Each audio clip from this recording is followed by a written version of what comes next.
going down. Surprise, nigga.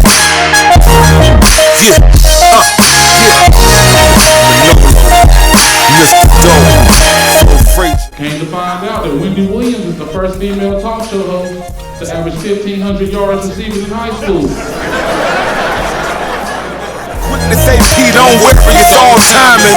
I slid in like a nigga that didn't pay. Backdoor style, shut the club down with a K. You know NC at it again, aiming at your cabbage again. I flow with a magical blend. Step up, get dropped to a tragical end. You know the push got my lungs about as black as my skin.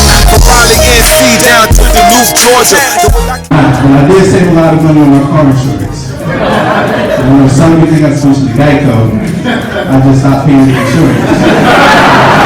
For dollars, and the cats that been thinking peanuts like Jimmy Carter. Got that lava, game time not a problem. Milk the clutch and watch me go up when I'm popping. Lights, action, cameras flashing, burning, blow this song. Maybach's cutting, trying to take you home. It was all a dream. I like the way it's going down. I like the way it's going down. Yo, we're back. Welcome to another episode of The Slice. We in Business Capitales. I'm one of your hosts, Ron Rogers. Yeah, you know, I'm your boy E11.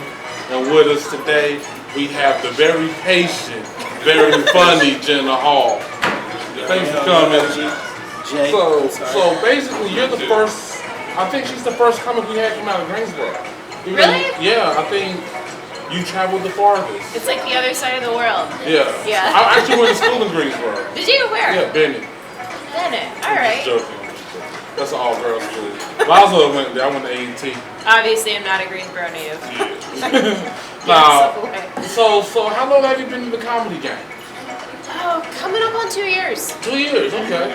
How's your journey been so far? Oh, twists and turns. I got into it, I think, for like vengeance, and then stayed. Tell me more. Explain that, please. No, I was married to a comedian for a while, and A comedian locally? Yeah. Which comedian? You know Reed, Pete Grimm. Y'all were married? Yeah. I have no idea. Not for super long. Yeah, okay. Not like really for, but like I saw him do it. It looked fun, but I didn't want to try because it would be too weird. Like he was busy all the time, and I didn't want to like throw my stuff on top of his stuff. But then we got divorced, so I did it. Yeah. Okay. How have you liked it so far? You win some, you lose some. Okay. Yeah. Okay. So I'm just girl. I did not know you was Reed's ex-wife. No, yeah. Oh, that's so cool. I like Reed. Reed's pretty cool. I do too. Reed is really cool. Yeah, Reed's pretty cool. So with all the, you say you've been in it 2 years. And I know you host Divines in Durham, and that's every Monday. Every Monday. Every Monday at what time? 7:30. Sign up at 7:30. Might get 8. 7:30. You might want to tell them. Sign up at 7:30. Might get 8. Okay. I will let you on if you drag ass in at 9:45 because I have no boundaries. But please just like try to come. On time. Yeah, just try. Gotcha. Yeah. So what has been your biggest, or I guess, obstacle, hurdle in the comedy scene so far? As like, has it been developing material, getting over stage, right? It's like so many different variables to comics. What's been your biggest obstacle? Yeah, probably just being super self-conscious because I'd had a lot of time to think about it. Like I feel like I came into it with more. I think I started with more material than I've ever like written since because I like thought on it for so long before I did it. But then I'd never done anything like that before, and I was just stupid self-conscious at first. Yeah. Do you remember your first joke? My first joke was I suffer from anorexia ponderosa. It's the opposite of what Kate Moss had. I look in the mirror and I see a real fit person. I'm glad you like that. I was actually pretty solid. Where was that? Where were you at? What was the name of that place? I'm not helped. Yeah. It was in like weird. Not the main part of Raleigh. It was a gin bar, and it didn't last very long. They tried to do a couple things. I'll think of it when it doesn't matter anymore. Yeah. So outside of comedy, what other things are you into? Oh man, I have a lot of weird hobbies. I have a degree in forensics, so I co-host a podcast with a friend of mine who's a mortician. It's called Dead Girls Talking. It's just about creepy things. I do like athletic pole, Like pole? dancing. But that's a really good, like, thank you for believing in me that it could have been faulty. Hey, you never know. You gotta start somewhere. But so pole dancing. Okay. Yeah, it's like a competitive sport. Really? Is it like y'all do tricks or something on the pole? And Yeah, and there's like levels and divisions, and they rank you. Have you won yet? I have not won. I've only done like amateur. I'm like working up. It's like comedy. I'm like working up the nerve to enter a ranked thing and like get feedback from judges. They were trying to get into the Olympics. Oh, they got They breakdance. were, No, yeah. they were trying to get pole dancing in the Olympics. I would have watched that. There's so much bullshit around it. There's this brand of, this is like a really, nobody's gonna care about this but me, but there's this kind of like, it's like tack, like grip for your hands. It's called Kramer's Firm Grip. If anybody out there is connected to the Kramer's Firm Grip portion, they market it for tennis players, and they pulled this grip product everybody really likes because the Kramer's family was like, Against pole dancing? yeah, like had a bee in their bonnet about the fact that most of the people were buying their A bee in the a bee in their bonnet Where are you from? here. You're from here? Well, like Podunk, North Carolina, not right Where's here. Podunk? China Grove, North Carolina. You You heard heard of China of Grove? it? You I've driven never- past it. Where is China Grove I've near? even seen the Salisbury, Like he going Like- to Charlotte. Annapolis, yeah. Oh, okay. Western North Carolina. Almost Kind Western. of. Everybody goes like the Doobie Brothers song, but it's not. It's just this. That So was- Podunk ain't a real city. Alright, so you guys make that real stuff. I was like, Podunk. Where's Podunk North What they Carolina? say, like bumfuck Egypt or something? Yeah. Kind of one of those terms. Yeah, so I've heard bumfuck Egypt, and I've heard of a Podunk ass town. But she said it like it was like in my mind I'm thinking, oh, so that's where it comes from. There's Podunk, North Carolina. Yeah. Because that can really be a city. The whole family's back in Podunk. Oh, okay. So what brought you out this way? I came for college in 2008 and just stayed. It was I was the first person in my family to go to college, and the first person in my family to live somewhere where you could get a pizza delivered, and they would like run you out cable, and it was amazing. I'm like, I'm not going back. Y'all I can't make it. understand that. Yeah. I remember the first time I ordered Chinese food and delivered it. I was like, yo, I'll never leave in Greensboro. For real. Where are you from? I'm from Mount Olive. Oh yeah, you cannot. I'm Yeah. not going back. Yeah. Yeah. Williamson, where I live, is the same thing. Yeah. They wouldn't deliver out to us. They did once, but we were like 5-6 miles out of the city. So people kept prank calling the delivery guys, right? So they stopped coming out to Our pizza place would deliver to the church that was like down to the stop sign around the corner. Could You had you to meet walk. him at the church? Yeah. Yeah, so you'd have to call the pizza and then sit in the church parking lot and wait for the pizza to get there. And then walk your pizza back home, and hopefully you don't run across a bunch of like bigger kids. It's like, hey, this little nigga got pizza. Coyotes. Yeah, basically. yeah. Or what? Like, yeah. I hated them niggas, man. I ain't gonna lie, like, they would never let you have shit. Like, you just trying to eat your pizza and chill. Nah. People would blow up our mailbox all the time. Like that was entertainment. There was nothing else to do but I always had a really nice mailbox. like my parents do now. Like they built reinforced one, like armored mailbox. They got sick of it. There's still Yeah. firecrackers in the mailbox. You used to do that too? Nothing else to do. Man, I was in the country too, man. We did other shit, like we would shoot pigs. You would shoot pigs? Well, BB gun. Oh, Just to watch them squeal. cow tippers. Yeah, that was fun to see the balls and shit. We only had one cow though, because had the cows before. We only had one cow.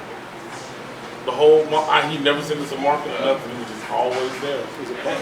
Big egg. Yeah, it became a pet. Eventually that one cow gets wise.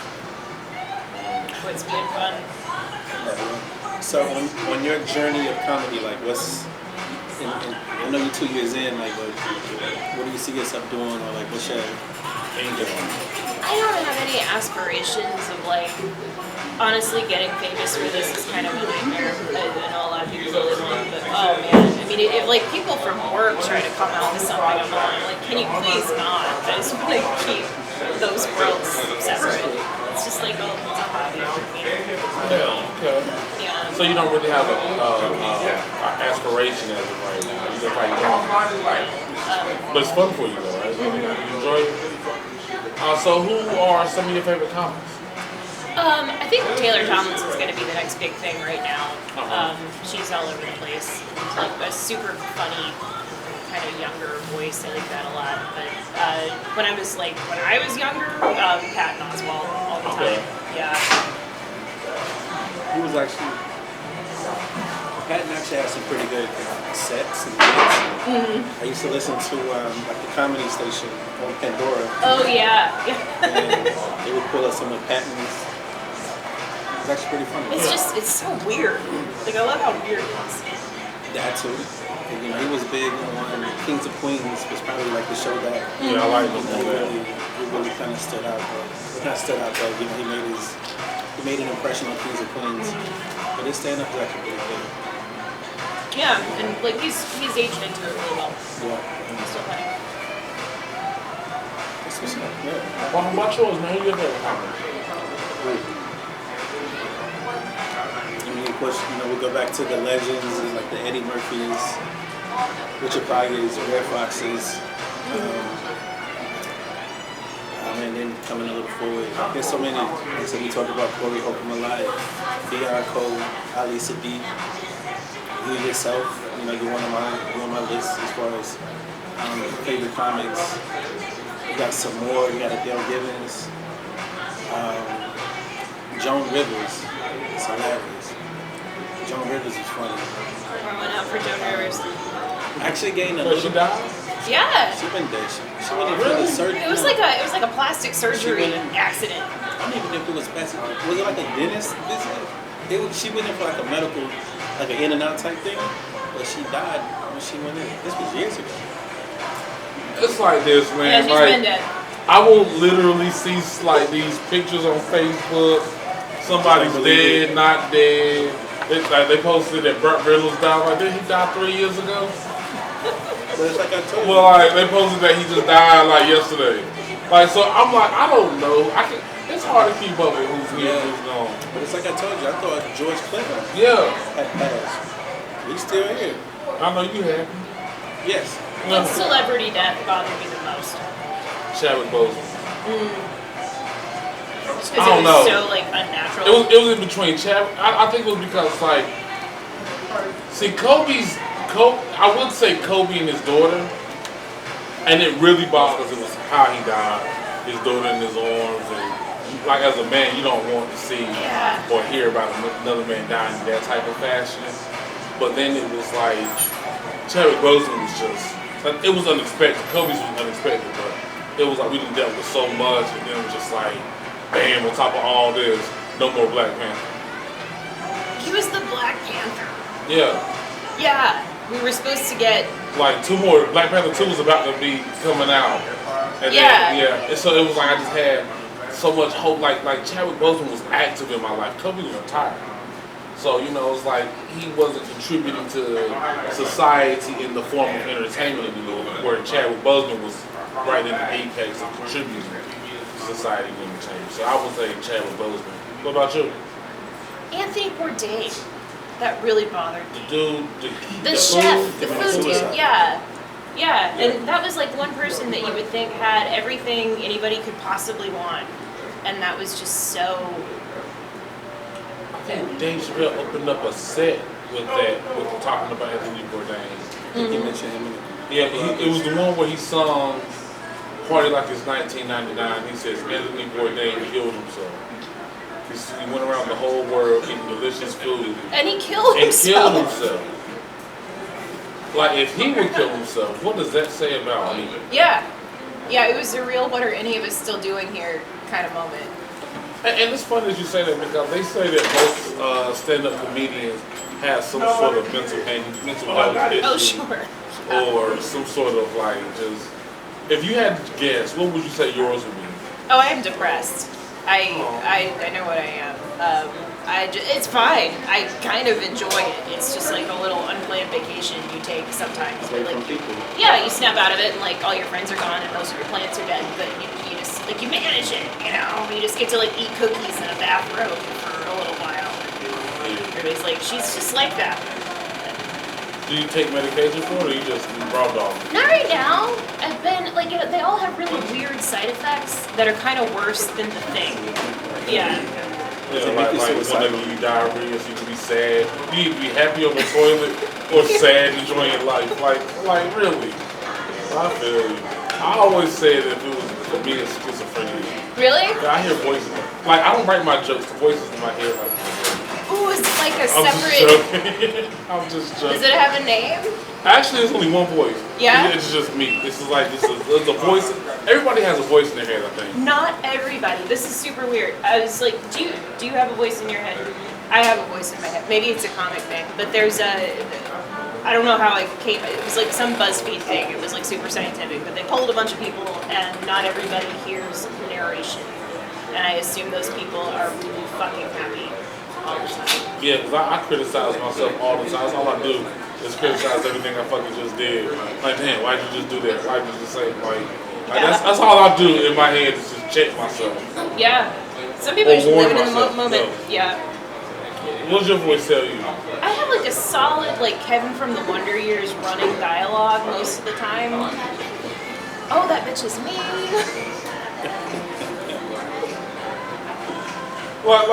Does your voice sound like you? Yeah, it's me. Really? It's me. Yeah. Mine sounds like Morgan Freeman. I'm not even making it up.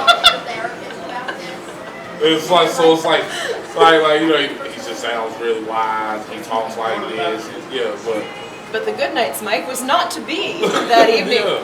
Yeah. So like sometimes I don't talk to Jerron for like 3 or 4 days. I miss my friend. I want to show my friend out.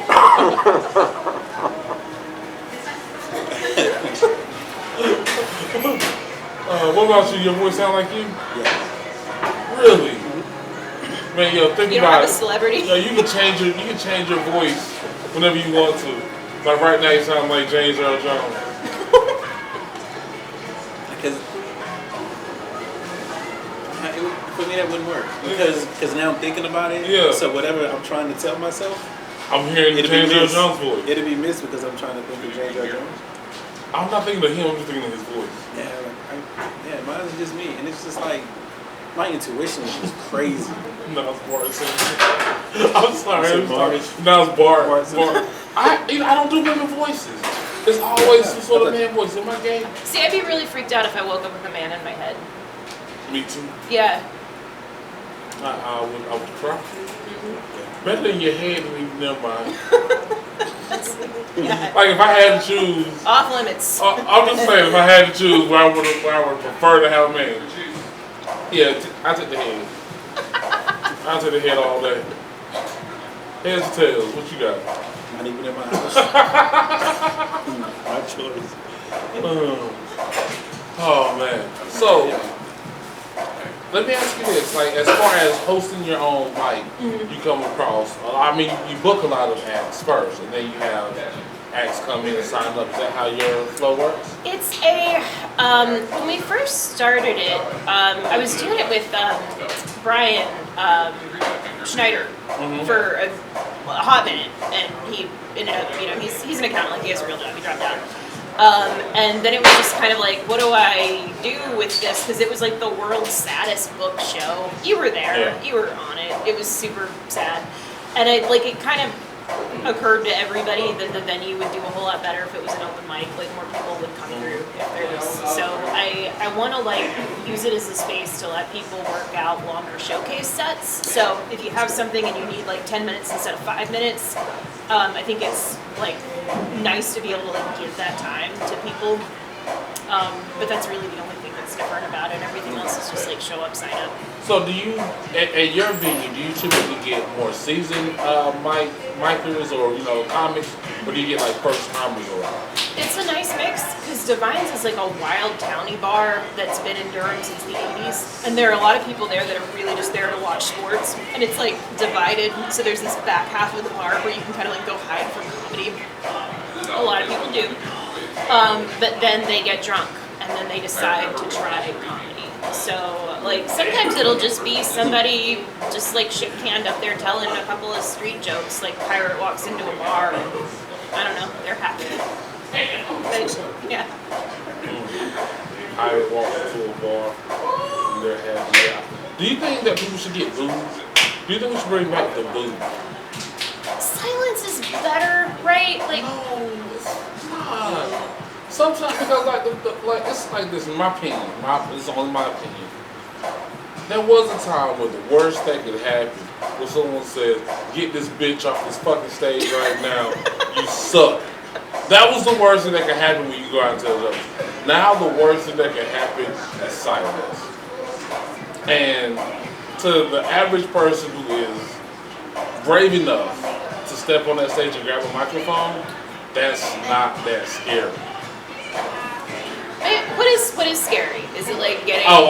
Someone throwing an ashtray at you saying, "Get this fucking fat ass motherfucker off the stage." It sucks. I've never seen that happen to me. It used to back in the '90s and shit. That's what comedy was. Maybe we need to bring that back. Yeah, like the Heffer mic. Like remember the Heffer mic? Yeah. It used to be like that. That's what stand-up comedy at a bar was like. Just like Rotten Tomatoes, just like. It's people letting you know that you're not doing well at all. Yeah. So, Yeah, now they just don't laugh. it's really kind. You know, some places are really kind. Really friendly and supportive. Yeah. Wow. The Apollo, I think, still keeps that. If you're not doing well, They'll boo you. we're gonna let you know. You know, so But like, because the thing is, and I'm sorry, but I think there's a fine line in talent levels. Mm-hmm. And I've seen that like you have like comics that have potential, and you have comics that don't, but they don't know it because they're all getting the same treatment when they go to the mic. yeah. So they keep telling the same jokes over and over and over again because no Oh. one is nice enough to say, "Boo." That participation trophy. Yeah. That participation trophy mindset. That's exactly what it is when they. So then when you have people throwing these local shows, they're putting them up there thinking like, "Hey, you're funny," and then local shows get bad rap because too many comics that got participation trophies and kudos to go on are the ones that say, "Hey, put me in for this show, or book me on that show." Next thing you know, local people go to that show and I'm like, "Yeah." So then I come up with a flyer, "Hey, come to our local." Nah, I'm cool on comedy. Yeah. They've had so many bad experiences. So many bad experiences with just shitty comics. So if And somebody, we have so many good. We have so many good ones. if somebody that is just not funny asked you to be booked on one of your shows, you would just say no. Yeah. You say no. Would you like make up an excuse? Or Nah, I just tell them why. Just- And I mean, because like the difference between me and everybody else, I'm not saying anything to hurt your feelings. Yeah. I'm saying something to help you get better. So I'm not gonna tear you down and be like, "Yo, you suck." No, I would never put you on the show. I would say, work on your material.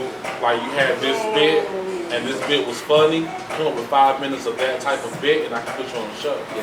have more funny moments. Right, because like that's where like I will find the thing that I'm like, okay, I see your perspective and why you're telling this joke this way, and that's funny. That's where your focus should be on. That's your voice. That's where you should write from. But people don't want to say that. They just want to just say, "Oh, you're great." And you can be. And there are a handful of people in the scene that I've always trusted to be honest with me. And it's not even like I feel particularly close to them as friends. It's just, you know they'll tell you. Exactly. That's important. And that's what helped me to get better was that people were being honest with me. No, I don't like that joke. Oh, I like that joke. And I don't take it as a insult. It's nothing personal. If anything, they're doing me a service. I'd rather one person tell me a joke don't work than a room full of 250 people. Yeah. Feel that? And it's crazy. Like we talked about it so many times, but you know when like something kind of hits you, because it's been simplified. Like that's what it is. There's so many at an open mic. You got so many different levels. Everybody's getting the same treatment. So somebody that's not here, that's the crowd is responding the same. They're not gonna think that they're not doing anything wrong. Right. Because the thing is, let's say I'm going behind Brent Blake, who everybody knows is a dynamo on stage, and he's trying out new stuff, and it doesn't connect because it's just new shit that he's trying out. So then I go up and I'm trying out my best shit, and it don't connect either.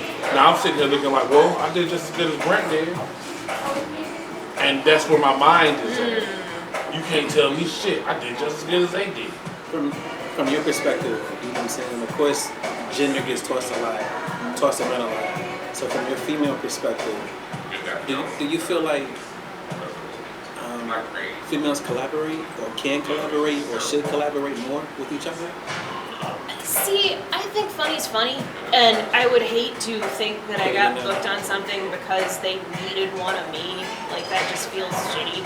I know it happens, and I run a ladies showcase, mostly because the venue wanted it. I think it was just a good, and there are plenty of funny women, but just like men, like it's a mixed bag, and I think you just are drawn to who you're drawn to because you write similarly, get each other. Do you have anybody that you, I'm definitely understanding that is, like you're saying, it's something that you're going to do as a hobby for fun. Yeah. But do you have anybody that you can like bounce your material off of? Oh yeah, I do have like a little squad. I've made like a surprising amount of female friends in this for something that's so mostly men.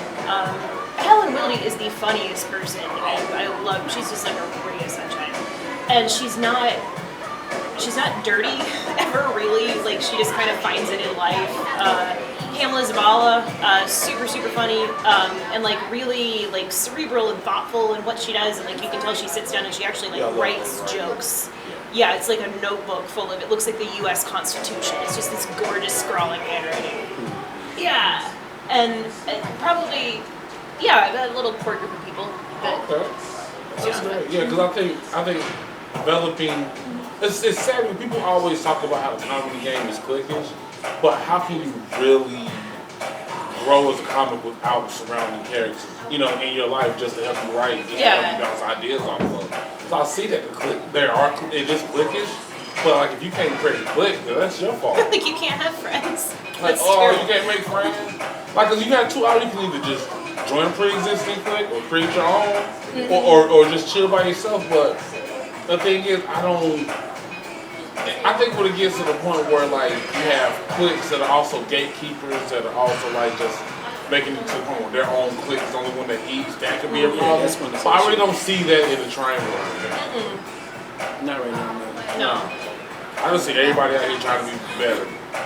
Yeah. It seemed like after COVID, there was definitely a shift. Yeah. There was definitely a shift after things started opening up after COVID. Well, I ain't gonna lie. After COVID, I saw it as, oh wow, as far as comics, we're all on the equal playing field. Because we all have the same shit to write from. So now it's all about who's going to write the best jokes from where we are now. Yeah. And the thing is, like, that's where I was able to take a few steps up in the ranking, was because now it wasn't just, people are, like, everybody already had this material. Now we're all writing from square one. Oh, we just got stuck in the house for 2 years. And everybody was starting to write their COVID jokes, and then the thing was, I didn't take a break during COVID. Yeah, I was still joking. Did you start before or after COVID? Kind of during. Oh, you started during COVID? Yeah, I thought this is just like, we just do this in parking lots. It was very normal to me. I'm glad we don't anymore. Yo, I'm sorry. So what was your feeling of the outdoor shows as you bring it up? I remember those outdoor shows. I hate blaming the room. Like it's just like such a bad habit to like blame the audience in the room. But it was just so like to never have done it before. Everybody's really spread out. And there's nowhere for your voice to bounce off. You can't see people's facial expressions. That really messed with me. I can't hear them laugh because it's muffled. It's TV. So, and it's spread out, so it's like, yeah. Zoom shows were worse. Though. Yeah. I was gonna ask. I did one. I did one and a half. I did one for South Carolina State University, their homecoming, No. and it was awkward. But I'm like, in my mind, I'm like, yo, I'm killing them. Like, and I couldn't see anybody the way that they had the Zoom set up. I couldn't see the audience, you know what I'm saying? Well, because they have to mute, or it would be chaos. Like, you'd hear everything going on in everybody's living room. Yeah. I'm gonna be real. I think stand-up comedy is a live entertainment. That's the only way that you're really gonna get it. Yeah. With your audience right there at the stage and good nights. Yeah, and I love good nights. You know what I'm saying? Yeah. And the improv is set up too, because you know their tables running right up to the stage. Just being able to connect with your audience, man, that's the biggest thing. Yeah. So the best live entertainment. So Jenna, we always ask this question towards the end of our podcast. Yeah. So, if you saw an aspiring comedian and came to you and asked you for advice, or if you yourself came to you when you first started doing comedy for advice, what would you tell them? To just do it for the hell of it, and like don't expect anything. Like have goals for yourself, but just do it because you like to do it. And you stop liking it, take a break.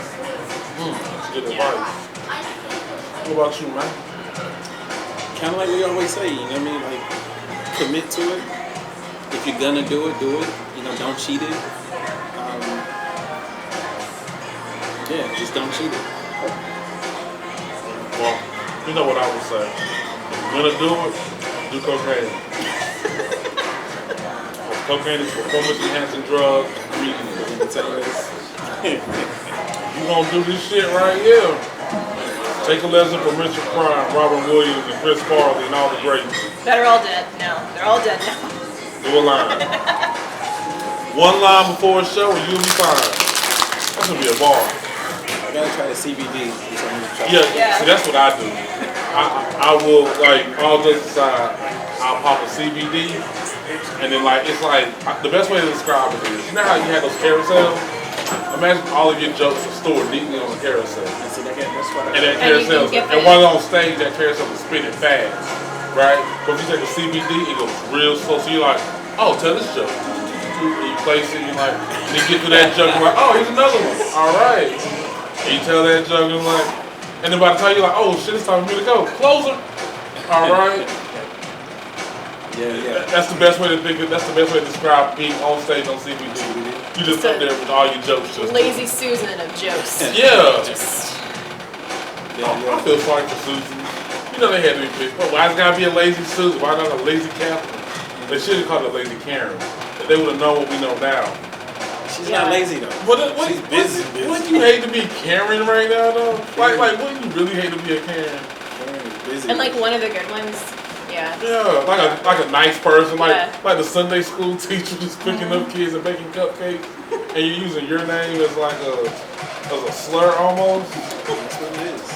I feel sorry for Karens. Yeah. So on our way out, do you have any last words you want to tell our listeners, our viewers, our watchers? This was super fun. You should definitely do this, and the pizza here is very, very good. Little big rep. Well, you know what I got to say. Strike first, strike hard, no mercy. All the time. We're just going to go off of that right there. Again, it's been another episode of The Slice. We in Business Capitalis, 121 Fairville Street. Again, I'm Teron Rogers. I'm your boy HL. I'm Jenna. Salute.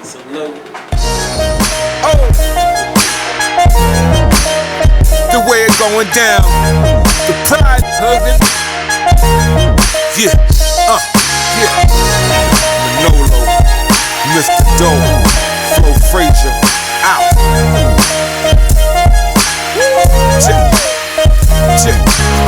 I spit it in, look at the chest, no rhyming.